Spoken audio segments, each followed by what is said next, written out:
Hello guys, Cybershroom here, bringing to you episode 3 of Mario Kart Grand Prix 2, or Mario Kart Arcade Grand Prix 2. Last time I thought arcade wasn't actually in the name, turns out it is in the name. Anyhow, today we're actually going to be doing the third cup, the Waluigi Cup. Now this is the first cup I actually asked you guys on Twitter what character you would want me to see play, and no, it's Waluigi. You know what? Waluigi's one of my favorite characters in the Mario series. Shame he never appears in anything but spin-offs. I feel like he could get his own mini-series like Wario did. Anyhow, we'll do, I guess we'll do balance kart. You know, I think a lot of the troubles I had with Mario last episode was that I had less acceleration. I guess, I don't know. There's a few stat differences if you go with the character cards. Anyhow, cup number 3, the Waluigi Cup.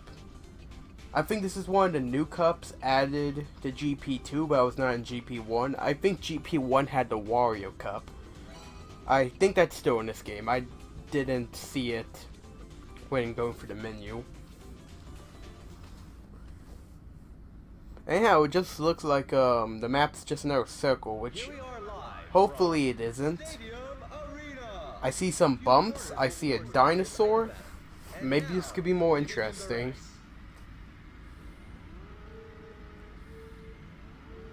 Oh, I'm not Waluigi, I am Walu.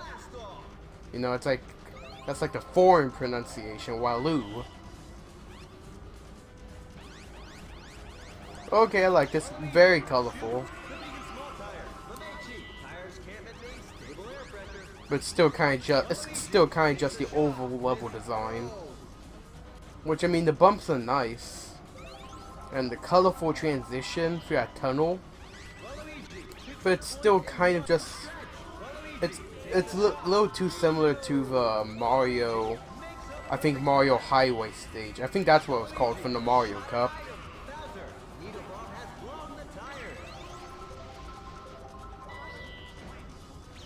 No, I think I'm doing pretty whenever I say I'm doing pretty alright, most of the time, something happens.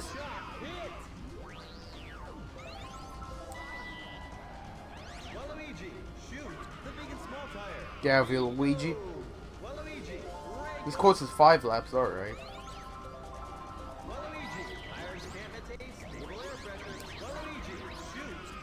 You know, I mentioned in episode 1 how it's very easy to get in first. That can still be true. Really, the only problem I've been having, other than like the occasional mess up, like when driving, is the computer characters and their item spam, because they get a lot of items, and when you get decently far, they kind of group around you, like it's that type of rubber banding.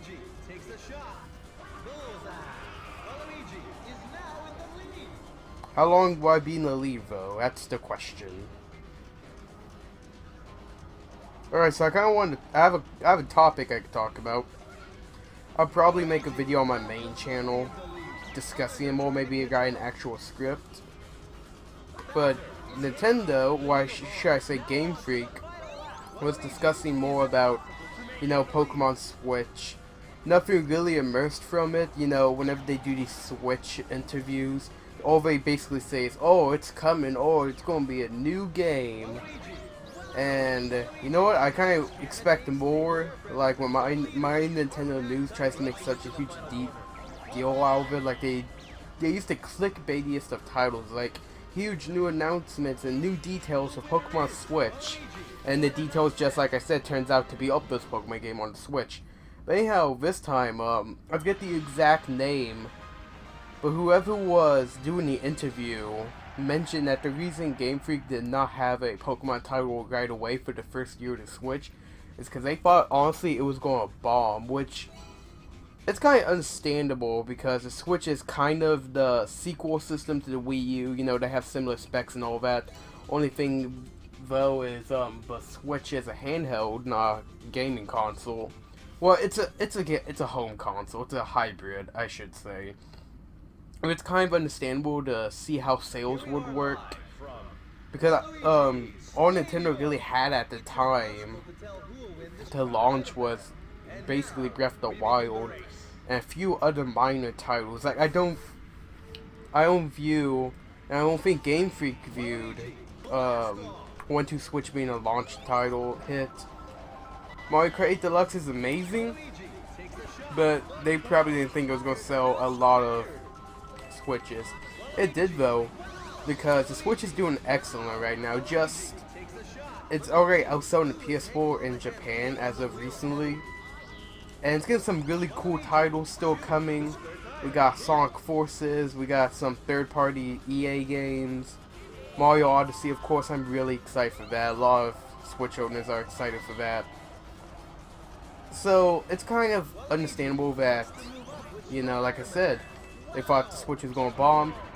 But that means that they really are going to have to put a lot of effort into Pokemon Switch because of the new hardware capabilities they have. Honestly, I would want to just kind of see a game like Battle Revolution with an RPG style. You know, Battle Revolution for the Wii. I think that's a terrible game. But for the Wii, it looked really good. And it was actually the first Pokemon game to use 3D, you know, customizable player models. Which, once again, is a really cool thing. So basically, if they could just... They might use the engine, I don't know. I mean, Smash 4 ran off the Brawl engine, or at least more of an enhanced port of it. So I see them like taking a Battle Revolution engine, upscaling everything, and making an RPG out of it. Now, I guess I can make a few predictions for it. Maybe Nintendo or Game Freak go back to gyms, you know. The trial captains were fun and all, but I would prefer them just to go back to gyms. It's not a bad thing for them to try new stuff. If they got more ideas on how they could do badges and all that, go ahead. But I feel like just to be safe for Generation 8 to go back to gyms.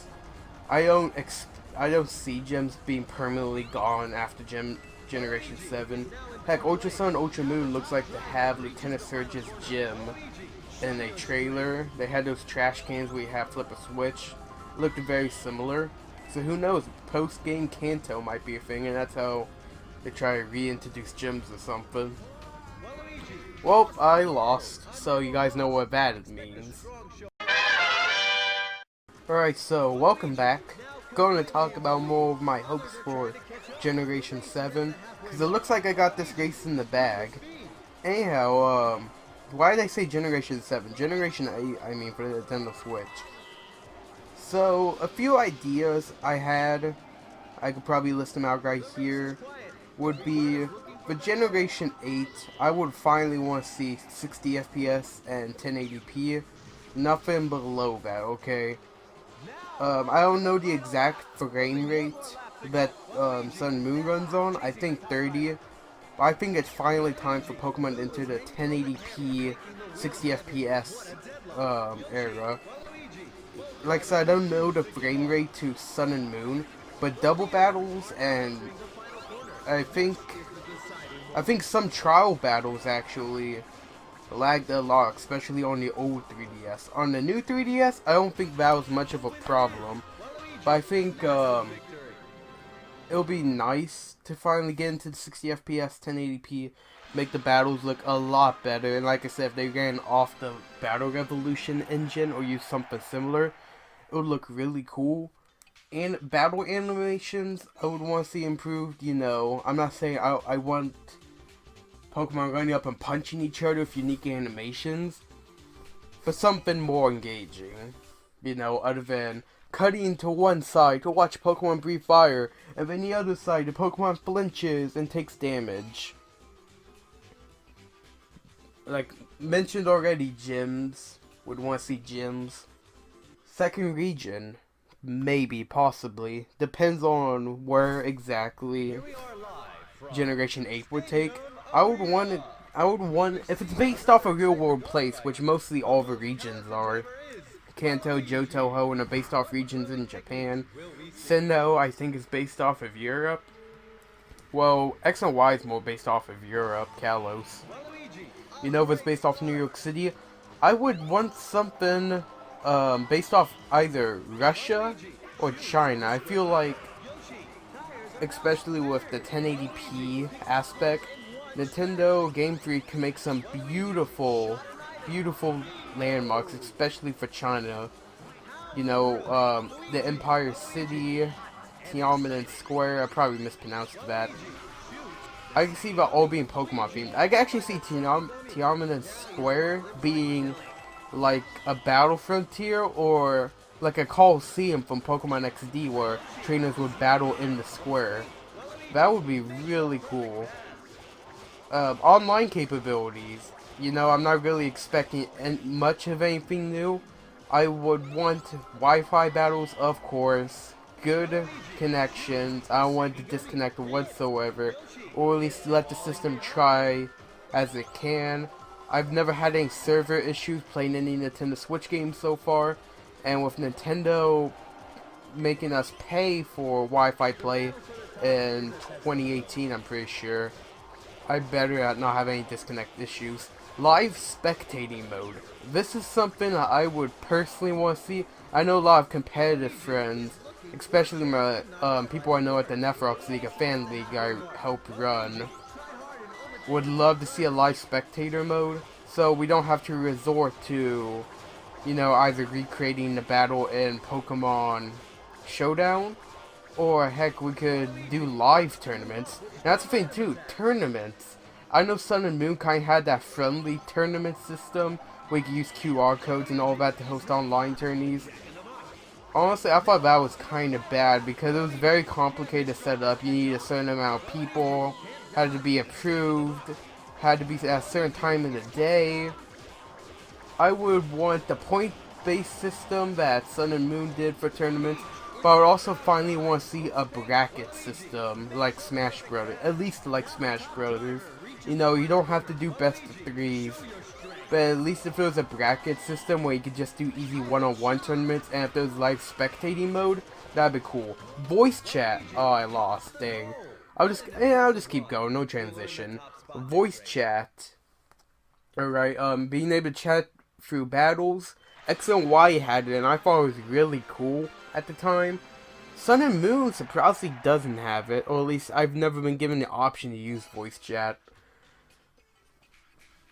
I'm trying to think of something to talk about voice chat. Oh yeah, do not use the Nintendo Switch app. It's well-known knowledge that Splatoon 2 has a LAN mode where there's voice chat built right into the system and you can use a headset. The voice chat app for the phones for the Nintendo Switch that's required to do like Splatoon 2, and I only think Splatoon 2 right now. I don't even think games like Mario Kart got updated with voice chat. It's terrible. The connections are bad. Setting the whole thing up is weird. I just want Nintendo. I hope Nintendo honestly drops it. Unless they can really improve it and make it engaging. Maybe make the app come out on the Switch and play it that way. Just something better than what they released for Splatoon 2, because it was bad. Pokemon wise, like new complete original ideas for Pokemon. Dolphin Pokemon. No clue why it was not included in Sun and Moon, alright? It made too much sense, honestly, to have a psychic water dolphin. You know, dolphins are very intelligent creatures. Easily could have made one. Personally, I would want a psychic dolphin with a levitate and have like good special defense and good speed. You know, decent special attack. I would not see this dolphin Pokemon being like physical attack or anything. Some other Pokemon ideas. There was a few in my head I was thinking over. I don't know. If I would probably go in depth one day, but not today. Let's get back to racing. I feel like I'm not really getting all the points I would really want in Generation 8 right here, because I'm mostly thinking off the top of my head.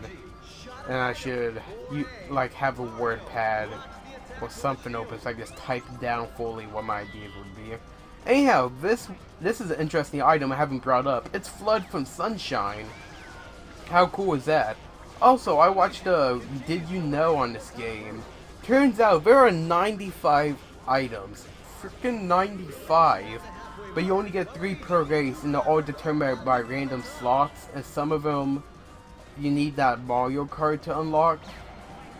But, wow, 95 items, okay, and most I've been getting is those blocky wheels, boos, and frying pans.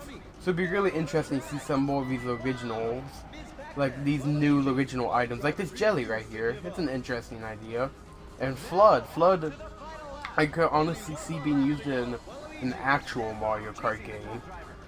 For some reason this jelly reminds me of Puyo Puyo, but I know since Sega had no involvement in this, it can't be Puyo Puyo. I don't remember being any jelly-based creatures in a Mario game. Anyhow, final jump. There we go. Honestly, other than just being a plain circle, I'm starting to like the Waluigi courses. You know, I especially like course 2. There's a few more turns. I keep getting VIP rookie again. I don't like that. I like how there's a few more turns. When you go onto the rails, when you slowly go above the track, I like that too. I notice there's a lot of item slots everywhere too. It's certainly one of the more chaotic tracks. Jack in the Box. I imagine it's just a fake item box. Here we are live from Waluigi. That dinosaur too. The stands are packed for today's race. Honestly, I think I'm probably going to look back at the video footage, and I won't be surprised if the frame rate dropped a little bit, or the quality got a little murky in this area. Because I imagine this area right here, like, strains on my computer. Because this look how many polygonal dinosaurs. It makes the track cool, but it's probably lagging my computer.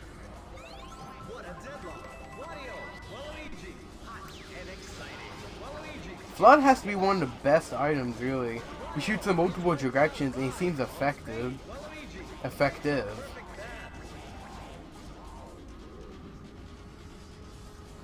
Only if I can catch up. I'm apparently catching up, but I just gotta focus on grabbing coins.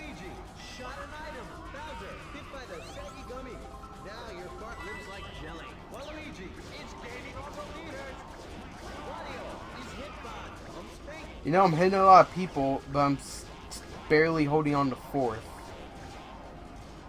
Look at everyone else, though. They're so far ahead. Like, I'm stuck here fighting with Wario and Bowser. Thanks, guys. I appreciate it. How many coins I got? 12? Alright, not too bad. Everyone up there must already have their coins maxed out or something. It's ridiculous how far ahead they are.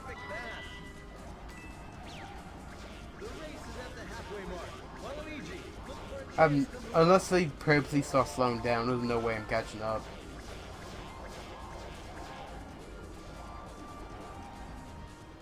Like, I am pulling my best here in driving. Ooh, for some reason, I was getting ready to steer the wrong way. Yo, it'd be cool if there was a mirror mode in this game.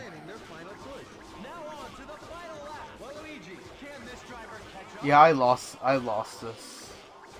No way. No freaking way I'm catching up. And Wario, I'm gonna have to ask you to stop where you... Wario, why? I'm not losing to Wario, at least. Come on. Alright, at least I beat Wario. That's all that counts, really.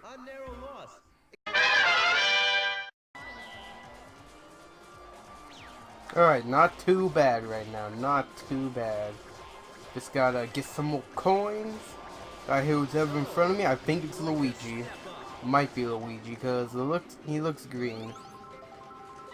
Or is it Tamagotchi?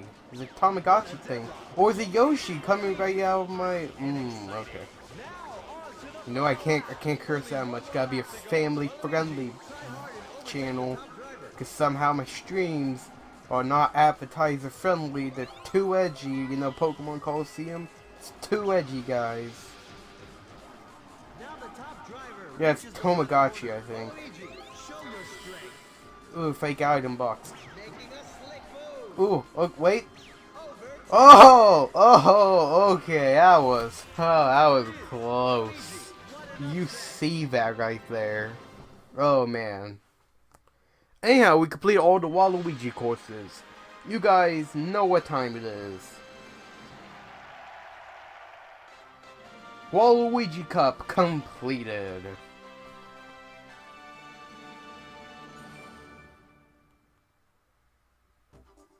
Congratulations, you have cleared the Waluigi Cup. The GP community formally invites you to the challenge stage.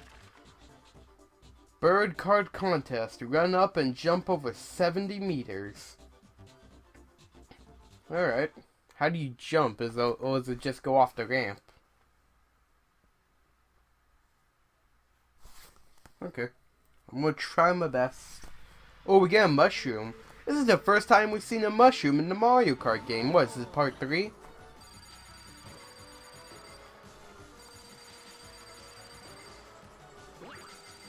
Oh, did I do some good? Huzzah! Success.